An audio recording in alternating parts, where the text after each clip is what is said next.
Gostaria que você se juntasse a mim, se juntasse a nós nesse momento, para que nós pudéssemos prestar um culto ao Senhor.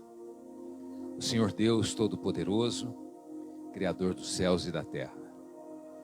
E exatamente reunidos aqui, neste momento, o tema da palavra de hoje será exatamente Deus. Precisamos saber se de fato o conhecemos. Se ele para nós é uma teoria, se ele é conhecido pela nossa mente, ou se ele está sendo conhecido em nosso espírito. Que experiência de fato nós possuímos com Deus? Para isso eu convido você a orar.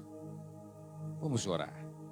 Senhor Deus, obrigado, Pai, pelo privilégio do culto, da palavra. Obrigado pelo santo livro, a palavra de Deus, a Bíblia Sagrada. Muito obrigado por este momento todo especial. Temos chegado aqui por permissão, por direção, por inspiração e provisão do Senhor. Somos todos frutos da sua misericórdia, da sua bondade, da sua graça, da sua tolerância. Somos todos fruto do seu plano eterno para conosco. Tua palavra diz que todos, um a um, todos se extraviaram, todos se perderam. Não houve nenhum sequer que não tenha se desviado. Mas a palavra de Deus diz que o Senhor foi e buscou as ovelhas perdidas e as trouxe para junto de si, colocou-as dentro de um aprisco, um lugar seguro, e ali as apacenta. Somos seu povo, ovelhas do seu rebanho. Queremos agora entrar pelas portas da adoração, com ações de graças, e nos teus átrios com hinos de louvor, e bendizer o seu nome. Ó Deus, que as palavras dos nossos lábios e a meditação do nosso coração sejam agradáveis a Ti, Senhor Deus, rocha nossa e Redentor nosso, em nome de Jesus. Amém. Gostaria que você abrisse a palavra de Deus no livro de Atos, Atos dos Apóstolos. Aqui um discurso do apóstolo Paulo em Atenas. Quando ele chega lá e encontra na cidade de Atenas, na Grécia, altares a muitos deuses, muitos ídolos.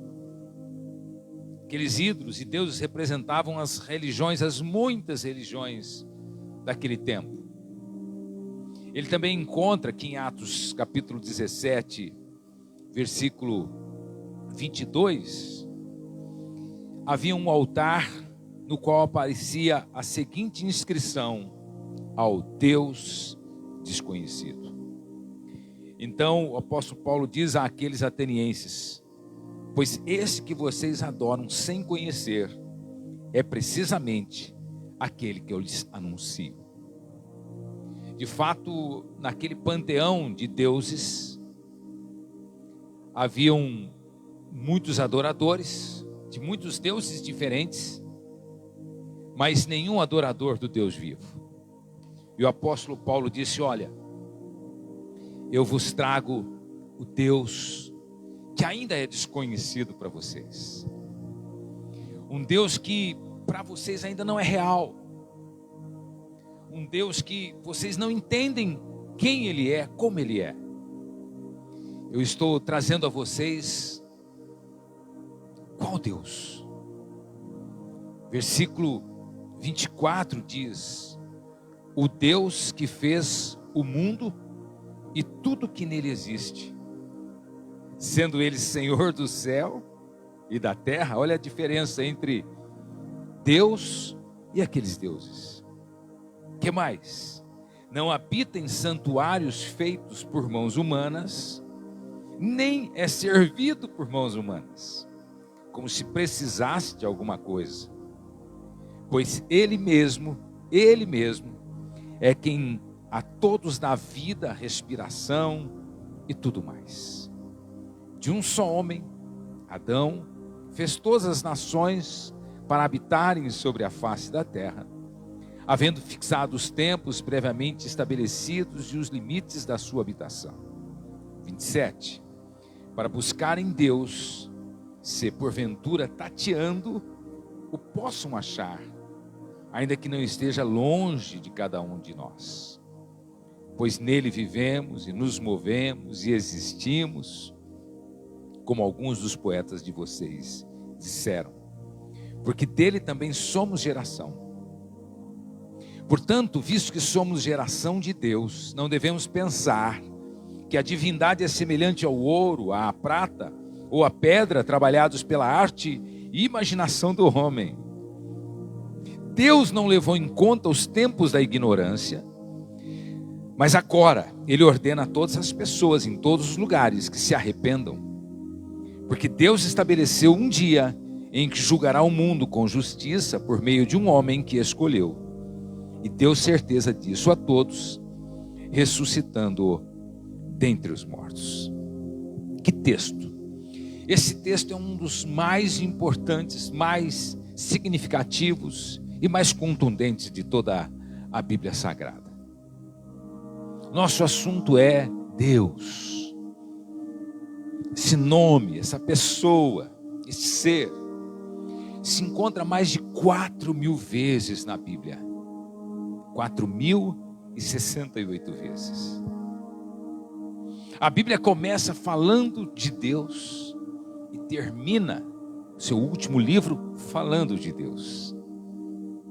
A Bíblia foca 3 assuntos principais: a criação, Deus Criador, a queda, o rompimento do relacionamento do homem com Deus, e a redenção, o Criador buscando o homem em seu estado perdido.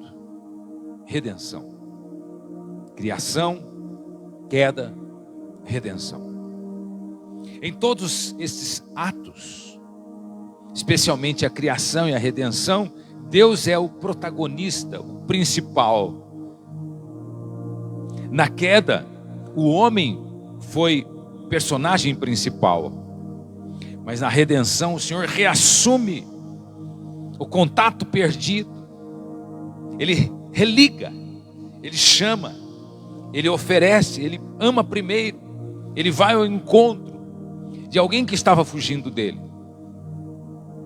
E Ele se faz humilde, até o ponto de tornar-se um de nós, para buscar e salvar o que se havia perdido. A Bíblia começa com: no princípio criou Deus. Princípio do quê? No princípio da criação. Houve um momento em que o start foi dado. E no latim a frase é fiat lux, haja luz. A partir do momento que houve um princípio, o primeiro momento da criação, a criação foi do nada. Quando diz no princípio criou Deus, ali fala do criar a partir do nada para os céus. Ele criou os céus e a terra. A Bíblia fala então que o Espírito do Senhor pairava sobre a face das águas. E aí disse Deus, e Deus foi falando. A palavra eterna foi sendo emitida. E a Bíblia diz, disse Deus, depois diz, fez Deus, e depois façamos, já revelando a Trindade. E ainda depois chamou Deus. E toda a história é uma história de comunicação, Deus e o homem. Deus apaixonado por nós, Deus nos atraindo, Deus se revelando, Deus se manifestando, Deus fazendo de tudo para que o relacionamento seja refeito. Jesus contou algumas parábolas sobre perdas, Ele conta da mulher que perdeu uma moeda dentro de casa e varreu e limpou até que encontrasse aquela moeda. Ele fala da ovelha perdida e deixou as 99 lá no aprisco e foi buscar aquela que havia se perdido. Ele fala também do filho que saiu da casa do pai, se perdeu e voltou. Deus é o Deus que busca os perdidos, que vai em busca daquele que se perdeu, que se extraviou. E nós chamamos Deus de Senhor Deus. Tudo vem dele, tudo deve voltar para ele. Ele é também o Deus dos céus e o Deus da terra. Ele é conhecido e chamado de Deus Todo-Poderoso, El Shaddai. Ele é chamado também de Deus dos nossos pais, Deus dos ancestrais, Deus dos antigos. Ele também é a voz do Senhor teu Deus, a grande voz. No Apocalipse, quando Jesus aparece a João, em todo o seu brilho, fulgor e majestade, com o seu cinturão de ouro, seus pés polidos como bronze, da sua boca sai uma espada afiada, e a sua voz é voz como de muitas águas. Deus cuja voz é a poderosa voz. Também Ele é Deus misericordioso, que diz a palavra, não leva em conta os nossos tempos de ignorância, mas convida a todos que se acheguem. Ele diz: achegai-vos a mim e eu me achegarei a vós. Deus sempre está nos procurando, nos chamando até nos encontrar. E repetidas vezes Ele fala, mas há um momento que Ele quer que nós sejamos despertados e desejamos a presença dEle e vamos ao encontro dEle. Por isso que Ele diz: achegai-vos, porque Ele já se achegou primeiro. E a resposta que Ele espera é: venha também, eu já estou aqui, falta você vir. Mas Ele também é Deus zeloso. Deus não negocia seus valores, Ele não rebaixa seus padrões para alcançar aquilo que Ele deseja. Na realidade, Ele busca esse homem caído e perdido e o traz a um alto nível, a um alto padrão. Este ser que éramos nós, desfocados, descaracterizados, despadronizados, rebaixados, Ele nos toma daquela humilhação, daquela vergonha e nos coloca numa posição de honra. Deus zeloso, mas que também diz a palavra de Deus no Novo Testamento que é um Deus que tem ciúmes. É o zelo de Deus. Ele é um Deus ciumento, que muitas vezes se mostrou lá no Antigo Testamento um Deus ferido pela desobediência e infidelidade do seu povo, um Deus traído, onde as pessoas estavam sendo indiferentes para com Ele. E a Bíblia diz também: o fogo do meu zelo vos consumirá.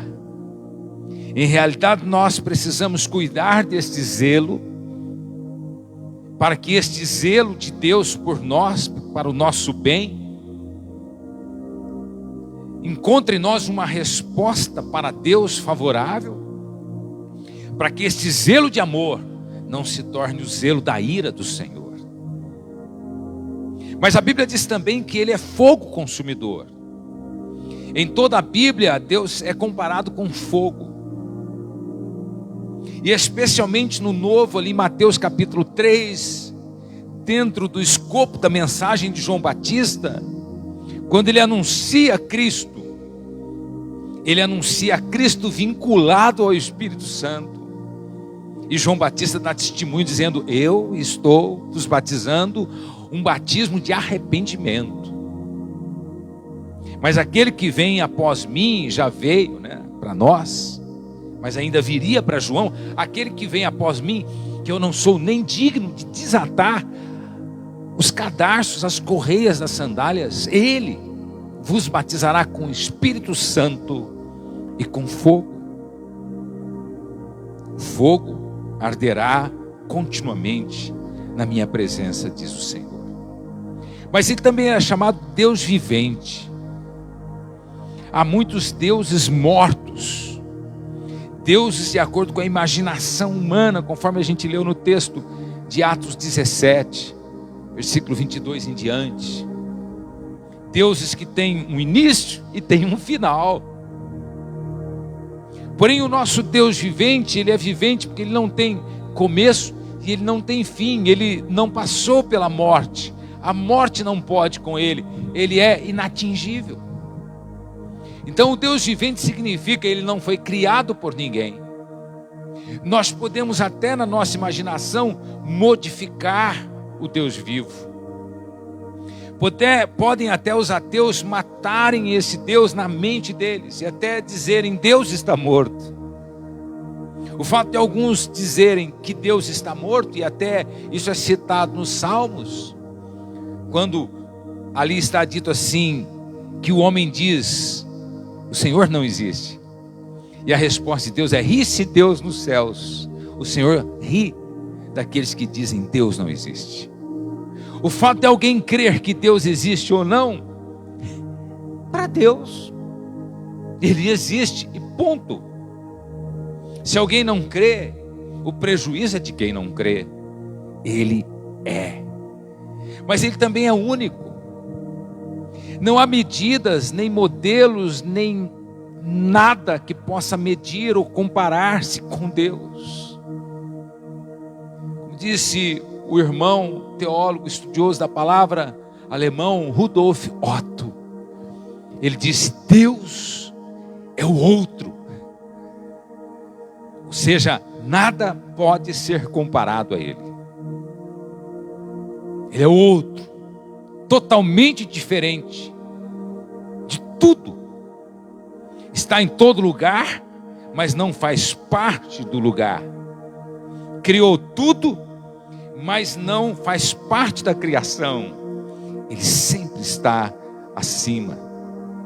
Mas também a Bíblia diz que esse Deus, nosso Deus, é grande e terrível. Alguém disse, o pregador Paul Washer, muito conhecido nas redes sociais, ele disse que o grande problema que temos é que Deus é bom. Ele disse: essa verdade é perigosa. Ela é verdade, Deus é bom. Mas o fato de Deus ser bom é perigoso, porque alguns abusarão da bondade de Deus e se perderão. Porque alguém bom normalmente é tolerante, é compassivo, é tardio em irar-se, porque é bom.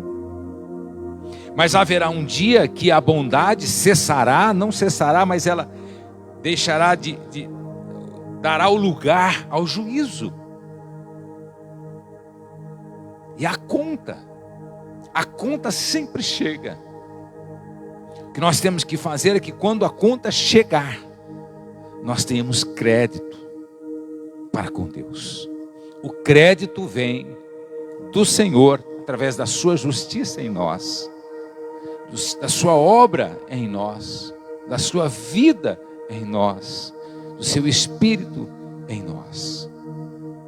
Mas Ele também é o Senhor teu Deus, o Senhor nosso Deus. Também se fala na Bíblia de aliança do Senhor. É um Deus que faz pactos, um Deus que entra em aliança. Aliança é um acordo, é um pacto. A aliança é quando alguém entra em aliança, está dizendo: eu farei a minha parte, você é a minha única escolha. Deus tem muitos filhos, mas Ele trata cada um como se fossem únicos. Ele ama cada um como se não houvesse mais ninguém. Assim é o nosso Deus, que entrou em aliança conosco através do seu Filho, Jesus Cristo. Ele é também chamado de Senhor, aquele que está acima de todos, chamado de santo, o santo, incontaminado, perfeito. Ele é chamado também de vosso Deus, quer dizer, o Deus da igreja, o Deus dos povos, Deus de todos, e também de Deus dos exércitos.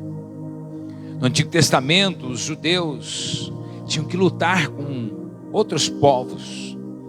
Aqueles povos eram cruéis, eles ofereciam crianças em sacrifícios aos seus falsos deuses, eles matavam mulheres sem piedade, eles começavam guerras, eles consultavam os astros e as estrelas, eles invocavam espíritos malignos, eles eram terríveis.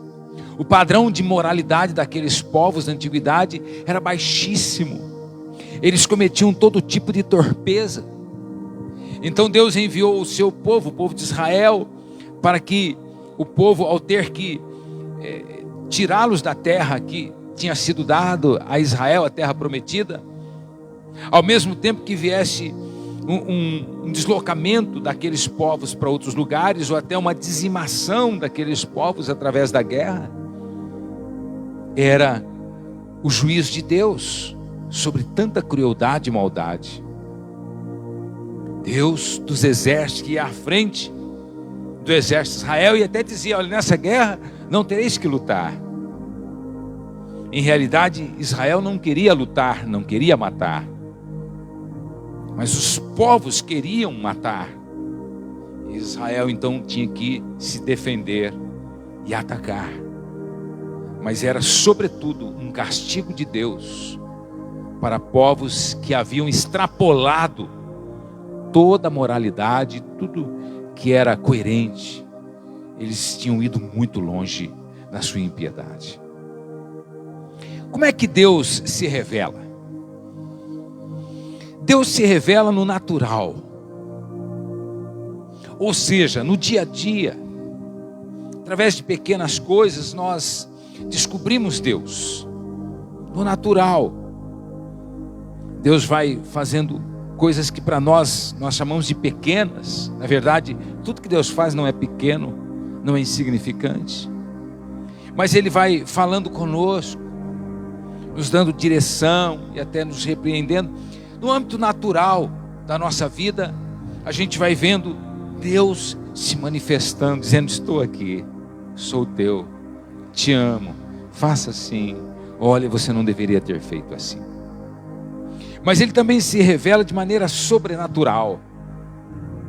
Nós não precisamos viver de milagres todo o tempo para saber que Deus é Deus. Mas Deus é Deus do sobrenatural, do incrível, do inimaginado. Ele vai além de todas as medidas, de todas as concepções possíveis. Ele também é um Deus que se revela internamente, através da sua voz, na nossa consciência, no nosso interior. Mas Ele também é aquele que se revela externamente. Toca pessoas para nos abençoar, que move situações para nos guardar, que nos livra de perigos. Ele age de maneira externa, impedindo que o mal chegue a nós. Mas quem é Ele? Ele é infinito. A Bíblia diz: os céus dos céus não podem conter o Senhor. Lá em 1 Timóteo diz que Deus é invisível, o Pai das luzes, e que habita em luz inacessível, a qual nenhum homem, como homem, jamais penetrou, e diz, e jamais poderá penetrar. Então Ele é infinito, infinito, ao mesmo tempo que Ele está em todo lugar. Ele poderia estar em lugar nenhum, se assim quisesse, mas o seu atributo de onipresença faz com que Ele esteja em todo lugar, e ao mesmo tempo no seu lugar, que é o lugar da sua habitação.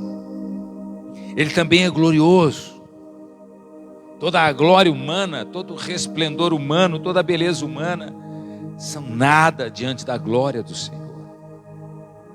O homem, a mulher cobiçam tanto a beleza, as luzes, a perfeição do corpo, a beleza da pele, dos cabelos, dos olhos, das medidas, das linhas, das roupas, das casas, dos carros.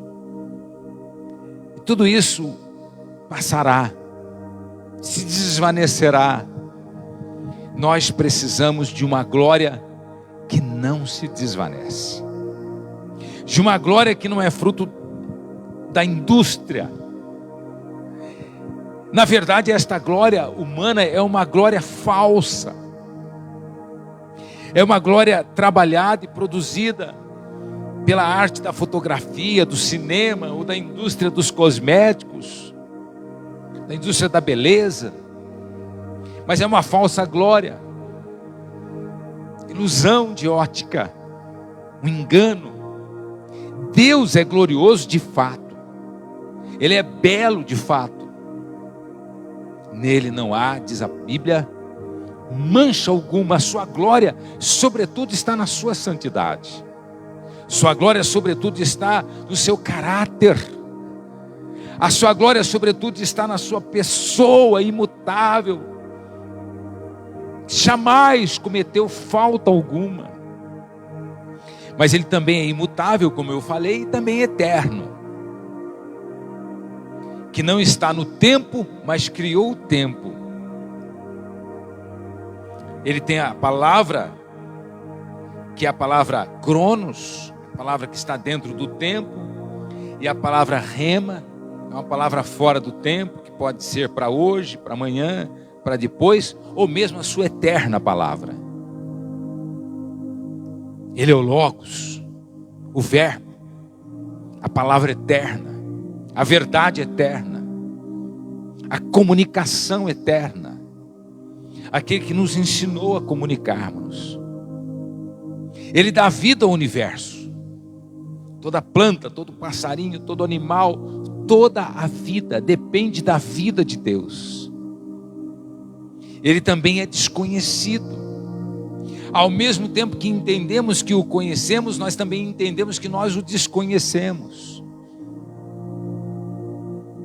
Porque Isaac Newton, famoso físico inglês, ele disse o seguinte, que conhecer a Deus e as suas obras é como caminhar numa praia cheia de conchinhas e pegar algumas conchinhas de milhares e milhares. E ele diz, nestas praias da imensidão divina, podemos pegar algumas pedrinhas somente. Sim, o apóstolo Paulo disse isso lá em 1 Coríntios capítulo 3, no final, dizendo, olha, agora nós conhecemos tudo como que em espelho, assim, embaçado, um tanto obscuro, desfocado, mas nós o conheceremos como Ele verdadeiramente é. Promessa de Deus. Ele é invisível, só pode ser visto em Cristo.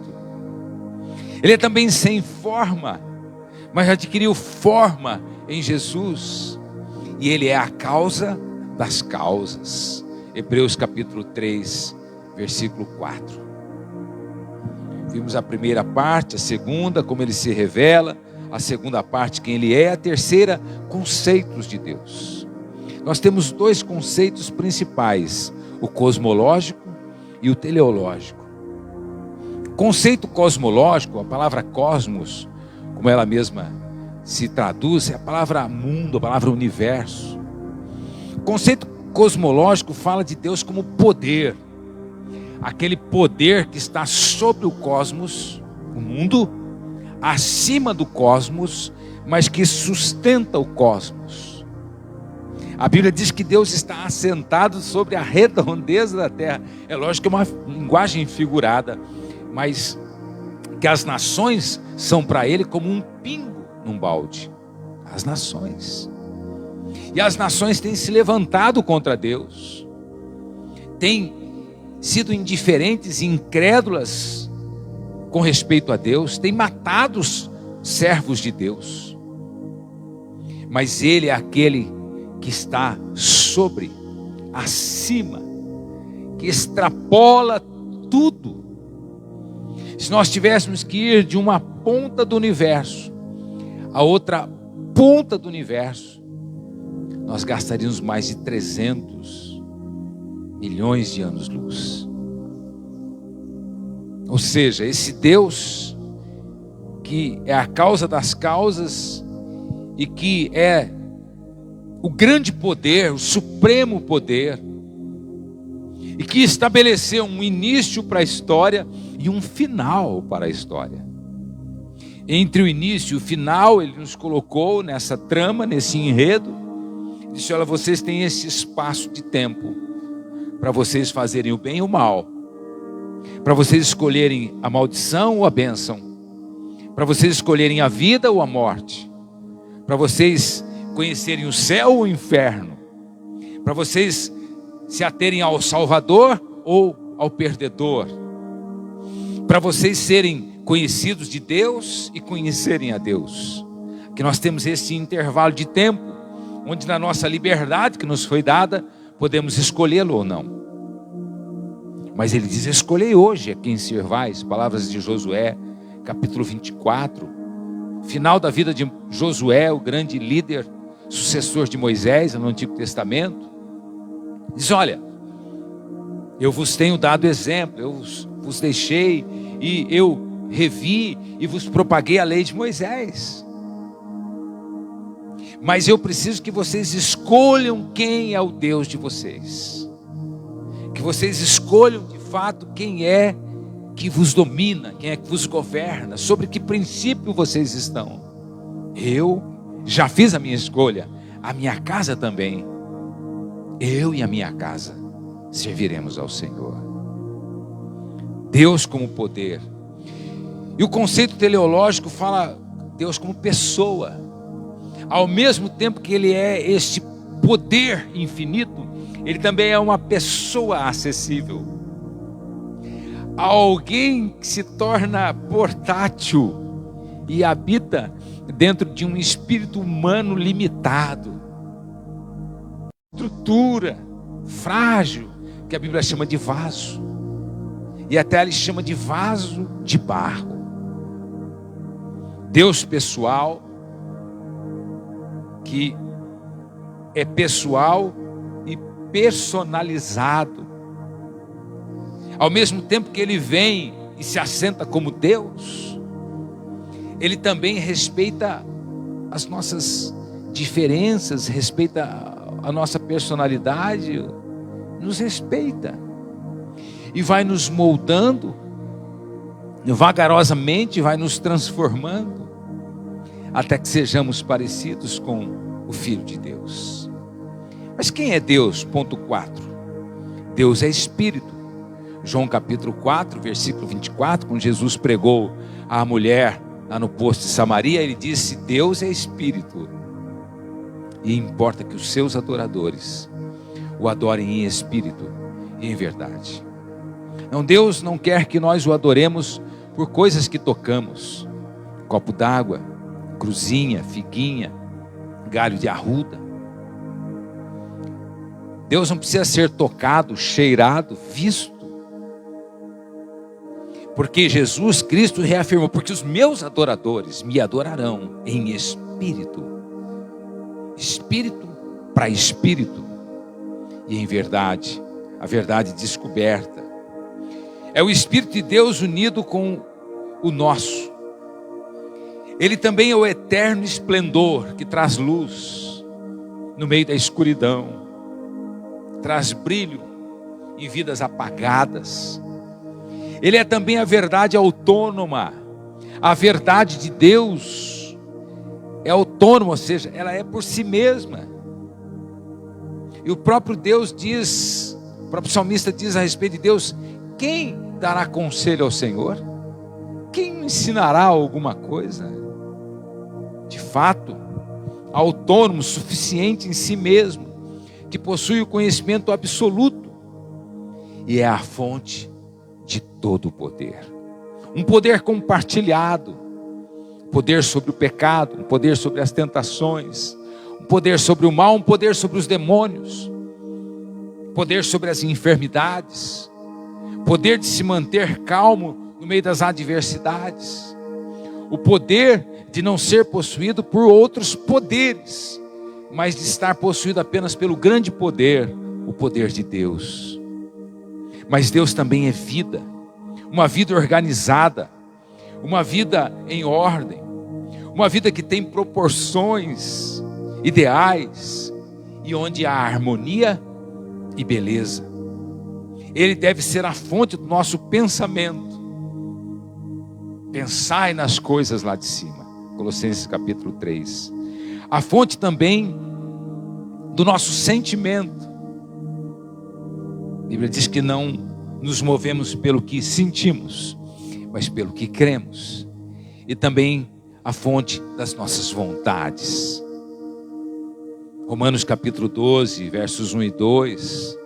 Para que experimenteis a boa, agradável e perfeita vontade de Deus. Muito diferente da nossa, que é muito imperfeita, muito limitada, desfocada.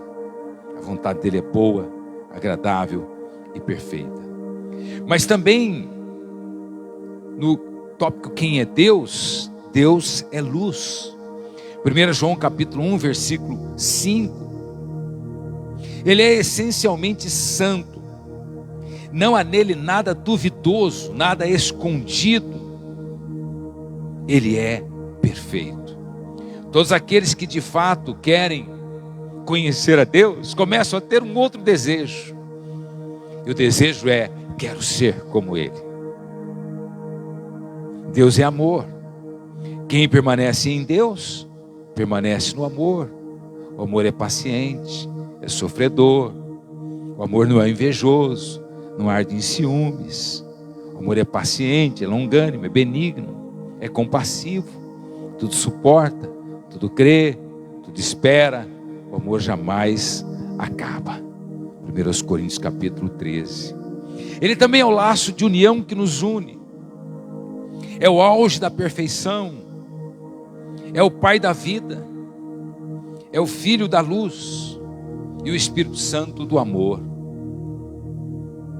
Por último, quais são os atributos absolutos de Deus? Nós estamos aqui mergulhando um pouquinho na pessoa de Deus, nas obras de Deus, na revelação de Deus, nas verdades de Deus, mas afinal, Deus é constituído pelo quê? Em primeiro lugar, pela espiritualidade. Há uma verdadeira espiritualidade em Deus. Essa verdadeira espiritualidade, ela pode ser alcançada através de alguns meios humanos. Mas essencialmente a verdadeira espiritualidade é penetrar na essência de Deus mesmo e receber revelação dele, a respeito dele, porque uma coisa é conhecermos sobre Deus e outra coisa é conhecermos Deus. A religião nos ensina sobre Deus e a espiritualidade nos leva a conhecer Deus. Espiritualidade significa que eu tenho um relacionamento espiritual com Deus, mas que sai também do âmbito espiritual e se manifesta no social, no relacional, no pessoal, no dia a dia. Dentre os seus atributos absolutos está a infinitude. Não há outro ser infinito como Deus. A sua eternidade não tem começo e não tem fim. A sua imensidade, Ele é imenso. A sua imutabilidade, sua palavra não volta vazia. É um Deus que não se arrepende. Ele falou e se cumprirá. E perfeito. Ele é Espírito, João capítulo 4, versículo 24. Existe um Deus, causa de todas as coisas, fonte de toda a perfeição, que não tem partes nem dimensões, porque é eterno, enchendo os céus e a terra, penetra, governa e sustenta todas as coisas, porque é um Espírito infinito. Nele não há barreiras nem limites. E terminando, Ele sabe como estar presente em qualquer lugar, no seu ser inteiro, sem ficar limitado por nenhum lugar em particular. Ele sabe como chegar sem sair do lugar onde estava.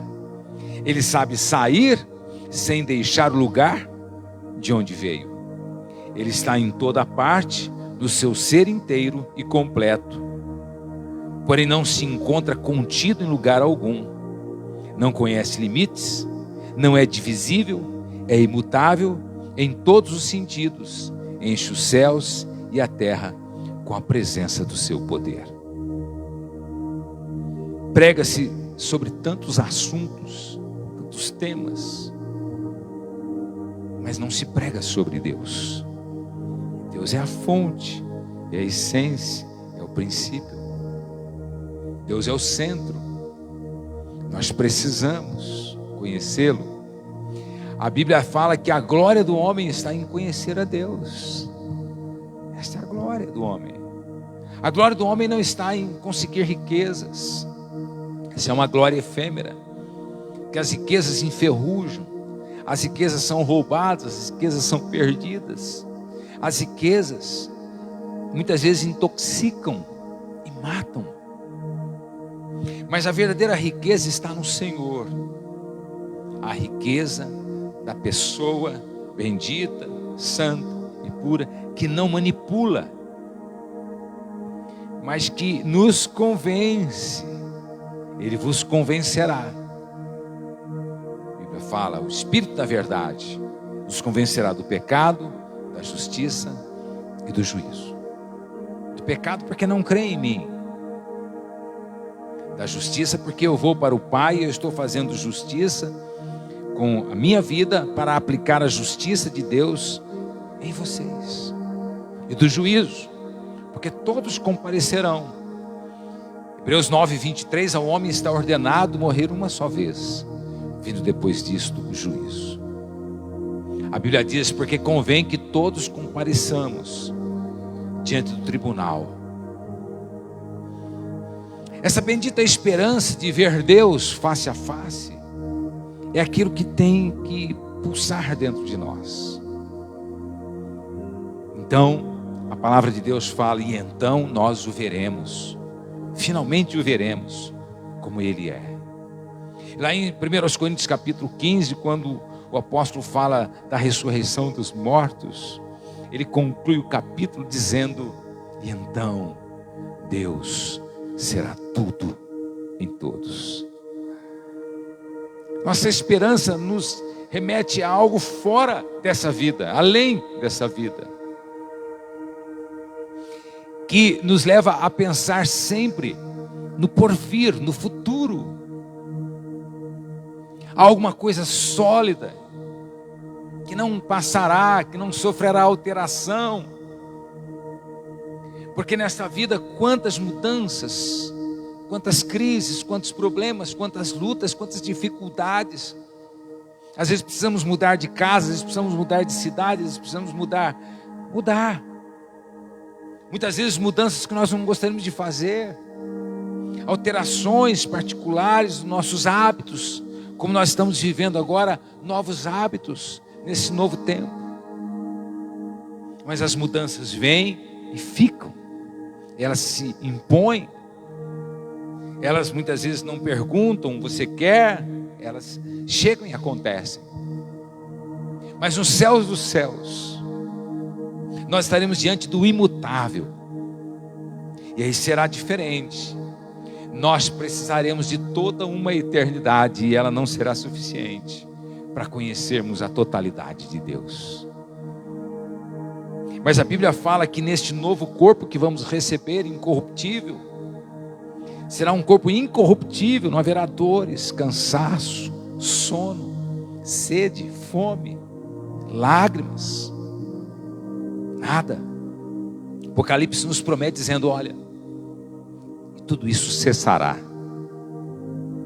E ficará a glória eterna de Deus, o poder supremo de Deus, que transformou o nosso corpo corruptível num corpo incorruptível, um corpo terreno num corpo celestial, em algo que era mortal, agora imortal. Nós já desfrutamos disso em nosso coração, a gente já antevê tudo isso, e já imaginamos e nos pensamos nessa nova dimensão, porque que os olhos não viram, que os ouvidos não ouviram, que jamais penetrou no coração de nenhum, é isso que Deus prepara para aqueles que o amam.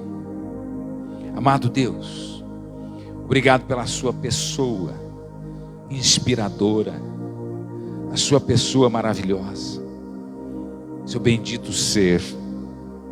Obrigado por se dividir conosco, por fazer questão de nós, por nos amar, nos transformar. Jesus, nessa noite, tenhamos novas experiências com o Senhor, experiências mais profundas de intimidade, experiências mais concretas, sejamos mais sensíveis a Ti, mais amantes do Senhor, mais consagrados ao Senhor, mais do Senhor. Nada de nós, tudo do Senhor, tudo para o Senhor. A graça de nosso Senhor Jesus Cristo, o amor de nosso Deus e nosso Pai, a comunhão do Espírito e as benditas consolações estejam conosco, em nós, sobre o povo e a igreja de Deus em toda a terra, desde agora e para sempre. Amém. Convido você a estar com a gente sábado, 18 horas, através da página do Facebook, Nazareno Jardim Amanda, e domingo, às 18 horas também. Deus te abençoe.